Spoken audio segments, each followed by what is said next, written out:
If you're a supporting parent, partner, relative, or someone you care about and the social care system feels confusing, overwhelming, or impossible to understand, you're not alone. I'm Seren, and welcome to the Care Frequency, where we make social care make sense.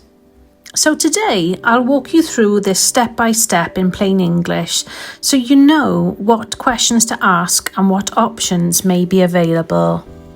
Now let's begin. I want to start today's video with a question that many people think but are often too afraid to say out loud. Can I be forced to care for my parent? Now, maybe your mum's health is declining. Maybe your dad is becoming increasingly dependent on you. Maybe you're already providing support every day and feeling overwhelmed, exhausted, and stretched to breaking point. And perhaps a thought has crossed your mind that immediately made you feel guilty. What if I can't do this anymore? What if I don't want to do this anymore? What if I simply can't cope? If you've ever had those thoughts, I want you to know something. You're not a bad son, you're not a bad daughter, and you're certainly not alone. Today we're going to talk honestly about caring responsibilities, what the law says, what support may be available, and why looking after yourself matters just as much as looking after the person you love. Let's begin with something that doesn't get talked about enough: guilt. Many family carers carry enormous amounts of guilt. They feel guilty when they're tired, guilty when they're frustrated, guilty when they take time for themselves, or even feeling guilty when they say no. And guilty when they secretly wonder how much longer they can keep going. The reality is that caring for someone can be physically exhausting, emotionally draining, financially challenging, and socially isolating. Yet many carers feel they have to keep smiling and coping because that's what a good son or daughter should do. But caring isn't always simple, and it certainly isn't always easy. Let's answer the main question. In most circumstances, you cannot be legally forced to provide care for your parent. And now that surprises many people. There is often an assumption that family members automatically become responsible. But being someone's son or daughter does not automatically create a legal obligation to provide hands-on care. You may choose to help. You may want to help. You may feel morally responsible. But that's different from being legally required to provide care.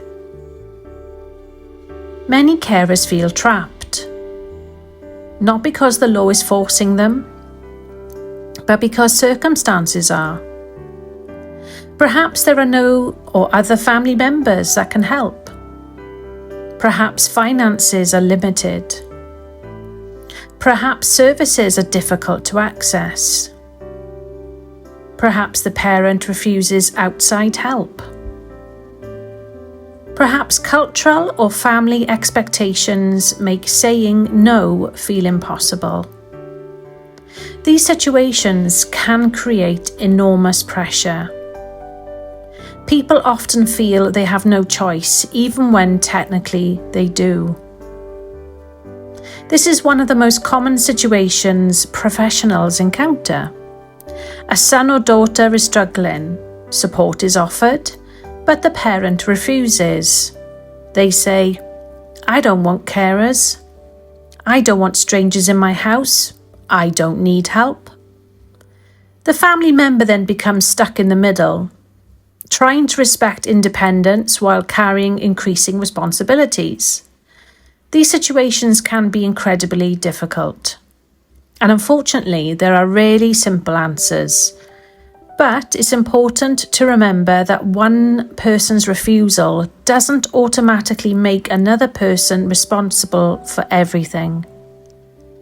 Let's talk honestly about something important. Many carers become unwell themselves because the sleep suffers, the stress increases, relationships become strained, work performance declines, and anxiety can develop. Physical health deteriorates. I've spoken to carers who haven't had a proper break in years. Carers who feel constantly on the alert. Carers who are exhausted but don't know how to step back. If caring is seriously affecting your well-being, that's not something to ignore, because your health matters too. Sometimes carers quietly ask, "What happens if I stop?" It's a question that often comes with a huge amount of shame, but it's also a practical question. If you're providing support that is no longer sustainable, professionals need to know. The system cannot respond to needs it doesn't know about. Sometimes families carry on until they reach absolute breaking point. By then, everyone is in crisis. Seeking help earlier often creates more options. Many carers don't realise support may be available specifically for them. This can include carers' assessments, information and advice, support groups, respite opportunities, emotional support, practical assistance, community services. The exact support available varies from area to area, but the important message is this: you matter too. You are not simply an extension of the person you care for. Your well-being matters in its own right. A carer's assessment focuses on you, not the person receiving care. You. It explores questions such as how caring affects your life, whether you're willing and able to continue caring, what support might help, what outcomes are important to you. How many carers are surprised when they realise they're allowed to talk about their own needs? Some have spent years putting themselves last. This is a message I wish every carer could hear. You are allowed to have limits. You are allowed to be tired, and you are allowed to say certain things are beyond what you can safely manage. You are allowed to ask for help. And asking for help does not mean you love someone any less. In fact, recognizing your limits is often one of the most responsible things you can do. Sometimes families worry that if they admit they're struggling, their parent will automatically be placed into a care home. That's another common myth. Adult social care will usually explore a range of options based on individual circumstances.